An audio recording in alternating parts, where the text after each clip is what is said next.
sa habagat. Mga panghapong klase trabaho sa gobyerno, sinuspindi ng Malacanang.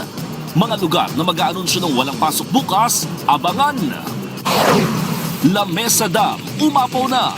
Mga taga Quezon City at iba pang lugar na malapit sa Tulyan River, pinaghahanda sa baha.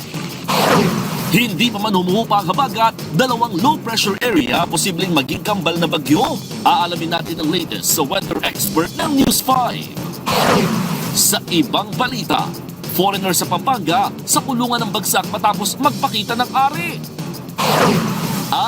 Eto na nga, mga bago sa 5. Seducing Drake Palma at It's Okay to Not Be Okay, mapanood na mamaya dito sa TV5.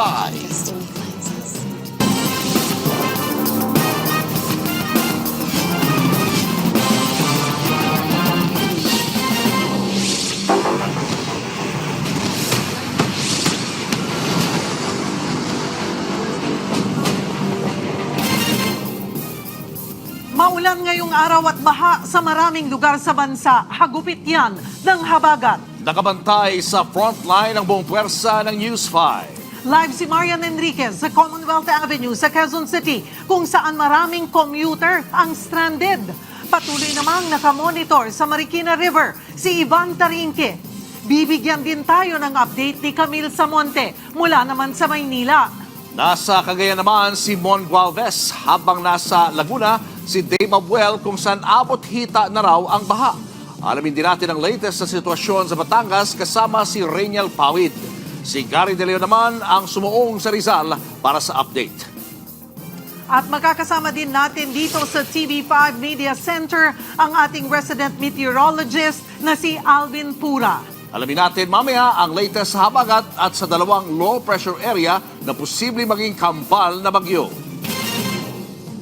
Unahin natin ang sitwasyon sa baha sa Quezon City. Kung saan isang bata ang tumalon at inanod ng rumaragas ang baha.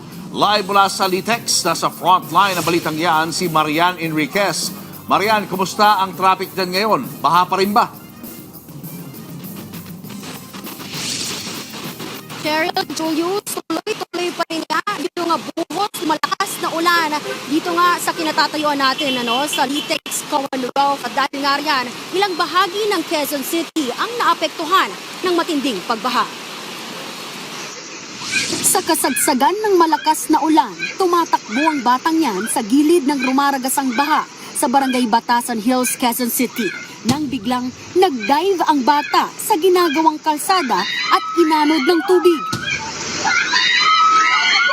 Napatalo ng lalaking nakaputing sando para sagipin ang bata. Matapos ang ilang minuto, nasagip siya ng kapitbahay. Uy, Diyos ko, buti hindi siya lumusot dito sa pangalawa. Hindi raw namalaya ng ama ng bata na nakasunod sa kanya ang anak. Lager. Ganito naman ang eksena sa kahabaan ng Commonwealth Avenue sa Quezon City kaninang hapon. Walang dumadaang sasakyan dahil sa abot tuhod na baha. May ilang malalaking sasakyan na naglakas loob na lusungin ito. Pero ang motor na ito, tumirik sa gitna ng baha. Tulak. Bandang Litex, bumper to bumper ang traffic. Pahirapan din ang pagsakay ng mga commuter.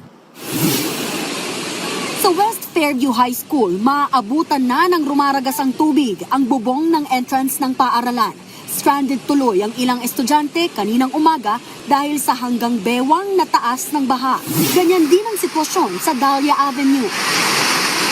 Grabe. Bewang na. Sa Barangay Katipunan sa Quezon City, hanggang bewang na ang taas ng tubig. Pinaalalahanan ng mga residenteng lumikas na huwag munang bumalik sa kani-kanilang bahay dahil posible pa ring magtuloy-tuloy ang pag-ulan. Nasa Barangay Hall at Covered Court ang evacuation center sa Barangay Katipunan. Nagsagawa na rin ng preemptive evacuation sa Barangay Bagong Buhay, habang sa intersection ng Barangay Santo Domingo at Maria Clara Street, nag-deploy na rin ng rescue boats para mag-rescue ng mga apektadong residente. Nalubog din kasi sa baha ang lugar.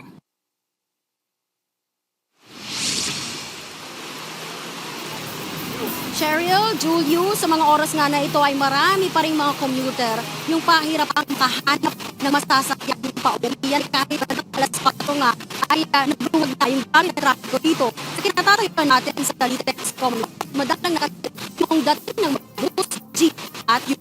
Yan pala ang latest. Balik sa inyo. Maraming salamat at mag-iingat kayo dyan, Marian Enriquez. Binaha na nga ninakawan pa ang isang residente sa Binyan, Laguna, habang ang ilang residente sa bangka na sumasakay para makatawid sa baha. At live mula sa Binyan, Laguna, nasa frontline ng balitang yan, si Dave Abuel. Dave, anong lagay ng panahon dyan at kumusta na ang mga residente? Cheryl, paminsang malakas na buhos ng ulan at tuloy-tuloy na ambon ang sitwasyon dito sa Binyan, Laguna. Kasabay niyan ang pahirap na baha sa mga residente ng Barangay de la Paz na hindi pa rin tuluyang humuhupa. 2 araw ng lubog sa baha ang ilang lugar sa Barangay de la Paz sa Binyan City, Laguna. Dumiskarte na ang mga residente para makatawid sa hanggang hitang baha. Gumamit na sila ng bangka. May ilang sinakyan pati ang styrofoam. Gaya ng estudyanteng ito na nagpahatid sa sakay ng tricycle pero bumalik din matapos malamang kanselado ang pasok ng panghapon. Bawas sa bilang ng biyahe ang epekto ng baha sa mga tricycle driver gaya ni Marlon. Hindi na raw siya papasada kapag umabot sa tambutso ang tubig. 5, magiging 3 na lang. Mga pasahero dito, sa iba na lang sasakay. Ang residente namang si Aling Marilu, tinatanaw ang kanilang bahay sa mababang parte ng Sitio Pulo. Nilooban daw sila sa kasagsagan ng ulan. Isinabay namin siya sa bangka papunta sa kanilang lugar. Nadatnan niyang magulo ang kanyang bahay. Ninakaw na ang mga kabil ng kuryente, niransak ang mga damitan, pati TV, tinangkapang kunin. Nakakapanlumo po talaga yung sitwasyon namin dito. Nabahaan ka na, ninakawang ka pa. Ganito ngayon yung sitwasyon dito sa Sitio Pulo at Sitio Almeda. Hindi na ganun kalakasan yung ulan pero mataas pa rin yung tubig baha kaya hindi maiwasan ng ilang residente na mangamba kung sakaling bumuhos na naman ang malakas na ulan. Ayon sa barangay, handa naman sila sakaling tumaas pang lalo ang baha. Alerto rin daw sila kung sakaling may gustong magpa-rescue. Cheryl, ayon pa sa barangay, may nakadeploy ng mga barangay volunteers at mga gamit pang rescue para agad tumulong sa paglikas. Handa na rin daw ang kalapit nilang paaralan para sa mga gustong mag-evacuate. Cheryl.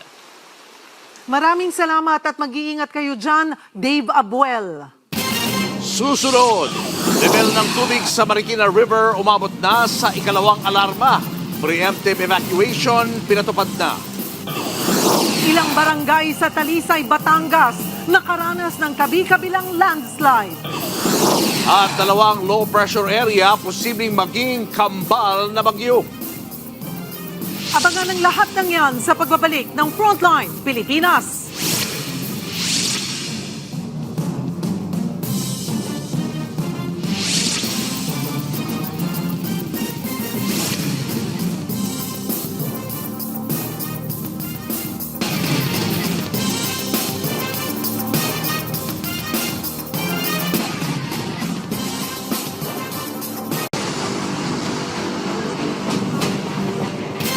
Pinangambahang magbabaha pa sa ilang lugar sa Metro Manila dahil sa pag-apaw ng Lamesa Dam. At live mula sa Quezon City, nasa frontline na balitang yan, si Mobile Journal Arles de los Santos. Arles, gaano na kataas ang tubig dyan sa Lamesa Dam? Julius, umapaw na nga ang tubig na ang level ng tubig sa Lamesa Dam, bunsod ng maghapong ulan dala ng habagat. Kaninang alas 4 ng hapon ay umabot na nga ito sa 80.16 meters ang level ng tubig sa naturang dam. Lampas na ito sa 80.15 meters na overflow level ng Lamesa Dam.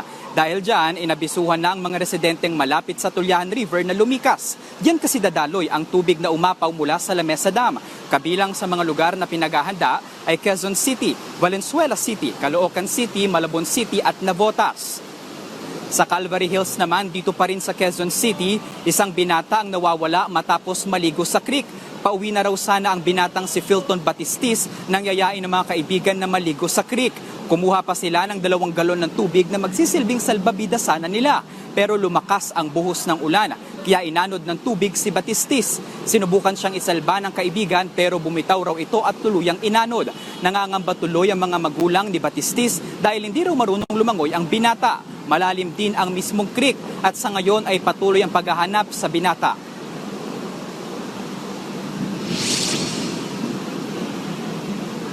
Julius, nandito tayo ngayon sa kahabaan ng G.R. Araneta Avenue dito sa Quezon City, no? At makikita ninyo sa aking likuran ay abot dibdib na nga ang tubig baha dito. Kaya naman ang mga residente para makauwi sa kanilang mga tahanan ay kailangan ng sumakay ng bangka o hindi naman kaya ay suungin ang maruming tubig na ito. Kaya naman ang paalala ng Quezon City sa mga residente ay maghanap na ng alternatibong mga daan at manatiling ligtas sa maulang panahon na ito. Julius. Arles, ito bang tubig dyan mas lalo pang tumataas? Kasi ang sabi sa akin, pati yung sasakyan nyo ay naabot na rin yung gulong, no? Lampas na sa gulong yata yung taas ng tubig dyan. Tama, Julius, no? Bago tayo lumapag dito ay hindi pa umaabot sa mismong kalsada dito sa ilalim ng diversion road na ito ang tubig. Pero ngayon ay mas mabilis na ang pagtaas ng tubig at actually malapit nang ito umabot sa ating balikat kung hindi tayo nakatungtong sa ating platform. Yung mga nasa likod mo, Arles, mga tirahan ba yan? May mga residente ba dyan sa area na yan? Yes, Julius, no, ang ating kanina nilibot ang lugar na ito at maraming mga residente ang dito mismo nakatira. Meron nga tayong mga nakasabay pa na sumakay ng bangka na mga buntis para lamang makauwi sa kanilang mga tahanan. Kaya naman bukod dyan sa baha na dulot nitong habagat, may mga tindahan na apektado rin ang kanilang kita sa araw-araw. Kaya naman sila ay nagsarado na lamang at naghahangad na bumuti na ang panahon para sila ay makapagbenta na muli. Okay, maraming salamat, Arles, at mag-iingat kayo dyan ng iyong team. Nagpapatupad na ng preemptive evacuation para sa mga residenteng nakatira naman malapit sa Marikina River. Tuloy-tuloy kasi ang pagtaas ng level ng tubig sa ilog. At live mula sa Marikina, nasa frontline ng balitang yan, si Mobile Journal Ivan Tarinque. Cheryl, simula kaninang umaga ay tuloy-tuloy na ang pagbuhos ng ulan dito sa Marikina at karatig na mga lalawigan. Yan ang dahilan kung bakit patuloy ang pagtaas ng level ng tubig sa Marikina River. Mag-aalas 12:30 kaninang tanghali nang tumunog ang unang warning siren dito sa Marikina River. Ibig sabihin yan, umabot na sa 15 meters ang taas ng tubig. Dahil sa tuloy-tuloy na buhos ng ulan, sinuspinde ang klase sa lahat ng antas sa mga paaralan. Ang ilang residente, dumiretso muna sa Marikina River para malaman kung uuwi pa ba sila o rerekta na sa evacuation center. Catch basin kasi ang Marikina ng tubig mula sa mga kabundukan ng Rizal. Mag-aalas 2 ng hapon, umakyat na sa 16 meters ang level ng tubig. Dahil dyan, idineklara na ang ikalawang alarma. Hinikayat ang mga residenteng nakatira malapit sa ilog na lumikas na. Nakahanda naman ang mga evacuation center para sa mga residenteng lilikas. 300 pamilya na raw ang nananatili doon sa ngayon.